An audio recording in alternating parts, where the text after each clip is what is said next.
60 huruf ta. Tajidunan nasa, kalian akan berjumpa kepada manusia. Kalian akan berjumpa kepada manusia atau kalian akan menjumpai manusia ma'adina, sebagai benda-benda logam. Ma'adina sebagai benda-benda logam atau laksana seperti benda-benda logam. Jadi manusia itu ada manusia logam. Logam itu kan nilainya beda-beda. Jadi manusia logam itu nilainya beda-beda, kualitasnya beda-beda. Dia logam emas apa logam perak gitu. Tentunya yang logam emas nilainya tinggi, lebih tinggi, lebih mahal, lebih dipercaya daripada perak. Dan logam emas juga beda-beda. Ada yang 24 karat, ada yang berapa karat. Logam emas juga ada yang KW, ada yang asli. Jadi kita ini bisa termasuk manusia logam. Ngerti nggak maksudnya? Nilainya beda-beda kita itu. Dari nilai kejujuran, dari nilai ya semua aja deh ya. Spiritual kita dan lain sebagainya, akhlaknya macam-macam. Jadi nilai diri seseorang itu beda-beda, nggak sama, macam-macam. Itulah manusia logam. Jadi kualitasnya akan berbeda-beda. Di jamaah juga kualitasnya beda-beda ini. Walaupun ngaji sama bareng-bareng, gitu kan, duduk bareng-bareng di pengajian yang sama, kualitasnya berbeda-beda.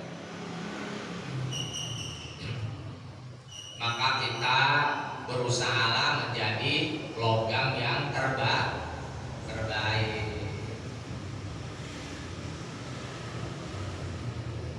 Fahiyaruhum, maka mereka yang terbaik. Fahiyaruhum, maka mereka yang terbaik fil jahiliyah, di masa jahiliyah. Di masa jahiliyah khiyaruhum adalah mereka yang terbaik juga. Khiyaruhum adalah mereka yang terbaik juga. Fil islami, di masa Islam. Fil islami, di masa Islam. Idza faqahu, apabila mereka telah memahami Islam. Apabila mereka telah memahami Islam. Ketika mereka belum beragama Islam, tapi kalau kualitas dirinya emang bagus, entar kalau masuk Islam malah lebih bagus. Kualitas dirinya cakep. Karena ada orang-orang yang tidak beragama Islam, tapi kualitas dirinya emang bagus, jujur, amanah, bagus dia. Cuman agamanya doang belum Islam. Tapi kualitas dirinya itu benar-benar Islam dia. Orangnya jujur, orangnya amanah, orangnya suka membantu. Kan itu tuh ya. Perilaku dia itu, sifat dia itu kan sesuai sama ajaran Islam. Cuman belum masuk agama Islam aja. Nah, orang-orang yang punya kualitas itu ketika di luar Islam aja udah bagus, apalagi masuk Islam. Dia paham ajaran Islam, ajarannya bagus, cakep, ya dia orang yang kualitasnya unggul juga, bagus juga, gitu tuh. Karena agama Islam ini memang ngajarin jadi orang benar, ngajarin jadi orang baik. Yang nggak baik aja di luar Islam, tapi setelah dia masuk Islam dan dia paham, dia pelajari ajaran Islam, jadi orang baik. Apalagi sebelum Islam dia udah jadi orang baik. Maka ketika dia masuk Islam, ya kebaikannya kualitas kebaikan dia itu semakin bagus, semakin cakep. Nah itu Islam. Makanya heran kalau udah beragama Islam masih nyolong, masih korupsi, jangan-jangan kagak sholat ya orang. Makanya heran kalau ke masjid itu suka bawain sendal orang, ngambilin sendal orang, gitu. Heran. Sholat mah sholat, zikir mah zikir ke dia, pulang paling belakang, bawa mic masjid hilang, ya kan gitu ya. Kemudian Al-Quran yang baru-baru habis gitu, heran tuh. Jadi seharusnya Islam kalau begitu, berarti ini orang tidak memahami ajaran Islam gitu. Ya beragama doang tapi nggak belajar dari ajaran agama Islam, kan banyak begitu. Maka jangan langsung ngawinin anak putri kita sama orang yang baru masuk Islam. Banyak pak kasus begitu. Ya udah bagus masuk agama Islam, tapi jangan langsung nikah dulu, belajar Islam dulu, itu yang benar. Kerjain sholat, paham tentang ajaran Islam, baru boleh. Ini mah masuk Islamnya lagi mau nikah. Iya, banyak tempat kasus gitu. Sampai sekarang banyak itu kasus-kasus begitu. Akhirnya kalau nggak mau, akhirnya dia balik lagi ke agama semula. Istrinya, anak kita kalau nggak mau ngikutin dia cerai.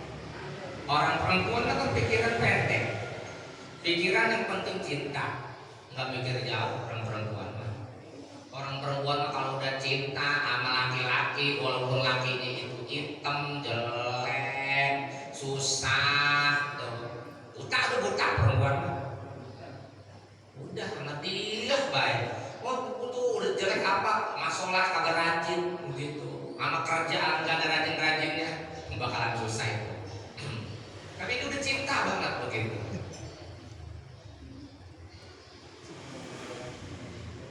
Perempuan begitu, namanya cinta abadi itu. Makanya kan orang barat kan begitu, love is blind. Cinta itu membutakan kita. Kalau lagi cinta mah, pas kita udah pakai cinta, kita baru deh, gue cintain gak jelek amat ya begitu ya. Dulu lagi cinta mah ya Allah. Itu yang disebut cinta buta. Sekarang kalau kita ajarin sama anak-anak kita, cinta itu jangan buta, kudu rasional gitu. Kudu rasional, pakai otak zaman sekarang. Jangan kayak cinta zaman dulu.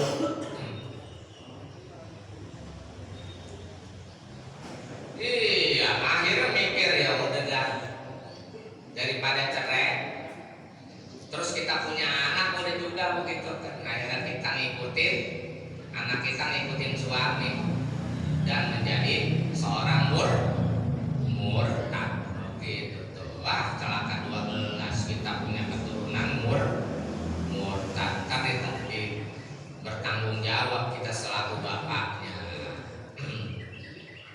Gak bakalan langsung masuk surga, ditahan dulu kita itu. Kenapa itu anakmu gitu.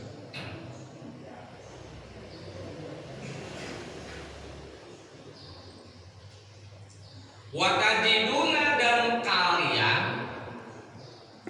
kalian akan berjumpa khairun nasi, kepada sebaik-baiknya manusia, bihajasani, dalam hal ini. Dan nanti benar kita akan menjumpai orang yang orang itu emang benar-benar orang yang terbaik, akhlaknya bagus ya gitu kan. Di agama juga dia orang yang faqih fiddin, benar-benar menjalankan ajaran agama, sama ibadahnya bagus begitu, akhlaknya bagus. Pokoknya Asaddahum, mereka yang paling besar. Asaddahum, mereka yang paling besar lahu terhadap Islam.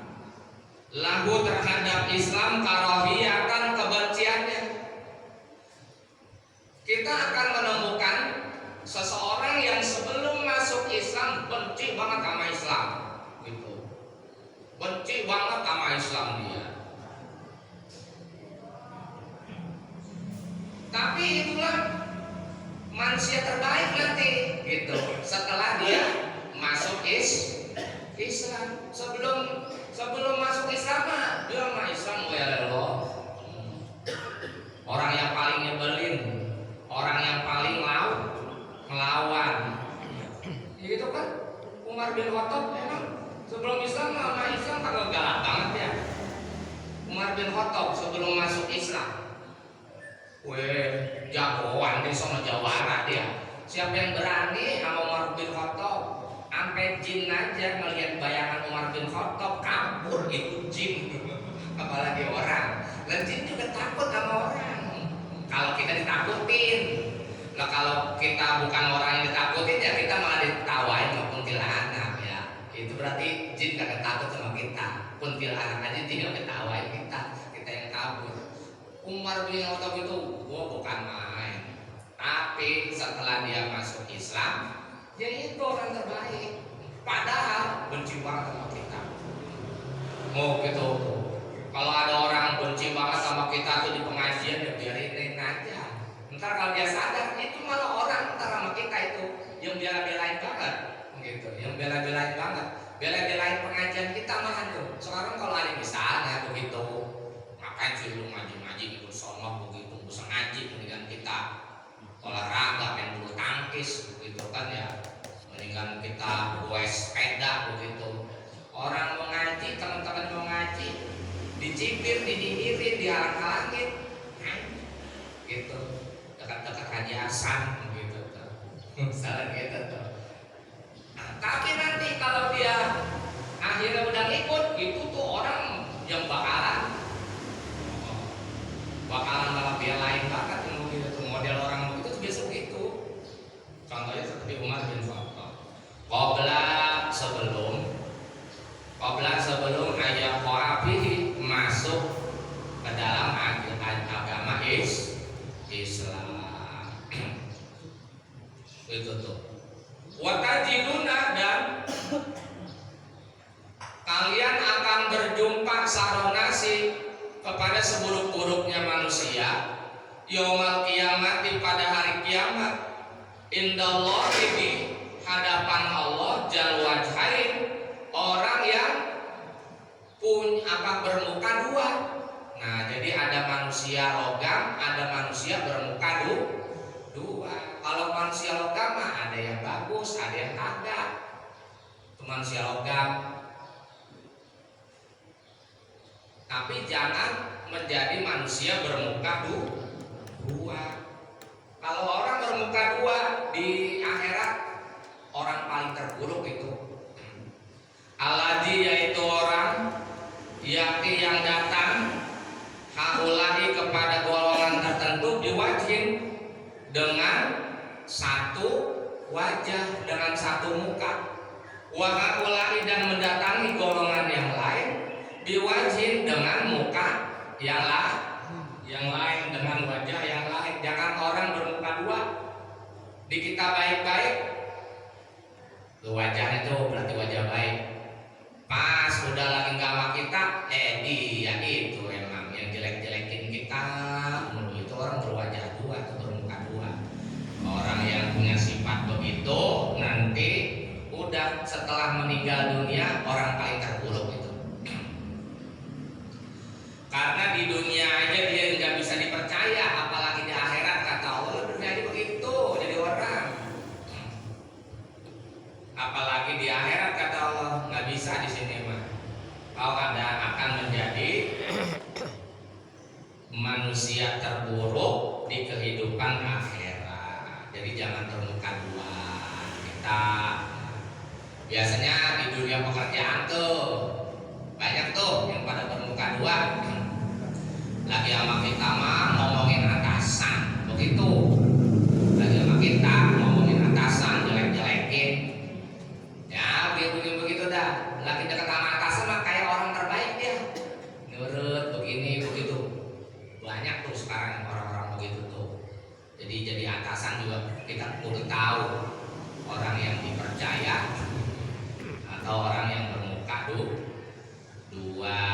Banyak yang begitu Ji. Di sekolah banyak padahal guru. Di kantor banyak. Kalau di kantor mah kan namanya bukan guru. Kalau guru mah kan harusnya sifatnya baik bagus, tapi banyak kan begitu. Jadi orang logangan tapi logam yang bagus. Jangan jadi orang yang bermuka dua. Karena orang yang bermuka dua jangan menganggap namanya orang munafik. Orang yang bermuka dua nggak akan bisa dipercaya. Nggak akan bisa dipercaya. Karena orang yang bermuka dua itu dia bukan untuk kebaikan bersama, tapi dia mencari kebaikan untuk dirinya sendiri. Jangan pernah dekat, jangan pernah memilih orang-orang yang mencari kebaikan untuk dirinya sendiri. Kalau dia kaya jadi pelit, kalau dia berhasil, kalau dia sukses, kalau dia jadi apa tuh namanya orang di atas, nggak bakal ingat kepada yang lain lah.